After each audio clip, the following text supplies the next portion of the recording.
Chama cha Mapinduzi CCM kimepokea kwa mshtuko na masikitiko makubwa taarifa za kushambuliwa kwa katibu mkuu wa Baraza la Maaskofu Katoliki Tanzania, Padri Dr. Charles Kitima. Tukio lililotokea usiku wa April 30, 2025 katika eneo la Kurasini, Dar es Salaam. Kwa mujibu wa taarifa zilizoripotiwa, Padri Kitima alivamiwa na watu wawili wasiojulikana na kushambuliwa kwa kitu butu kichwani na mwilini na kusababisha majeraha mbalimbali.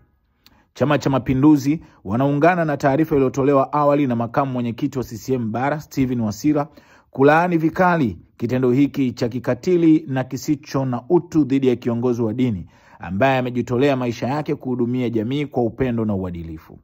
Chama kinatoa wito kwa vyombo vya usalama kufanya uchunguzi wa kina na wa haraka ili kuwabaini na kuwachukulia hatua kali wahusika wa tukio hili. Aidha, CCM inatoa pole kwa Padri Dr. Charles Kitima, familia yake, Baraza la Maaskofu Katoliki Tanzania na waumini wote wa Kanisa Katoliki kwa mshtuko na maumivu yaliyosababishwa na tukio hili. Wanamuombea Padri Kitima uponaji wa haraka na kurejea katika majukumu yake ya kiroho na kijamii. CCM itaendelea kushirikiana na taasisi zote za dini katika kujenga taifa lenye kulinda na kuendeleza misingi ya amani, umoja wa kitaifa, mshikamano, heshima na linaloheshimu haki za binadamu. Imetolewa na Balozi Dr. Emmanuel John Nchimbi.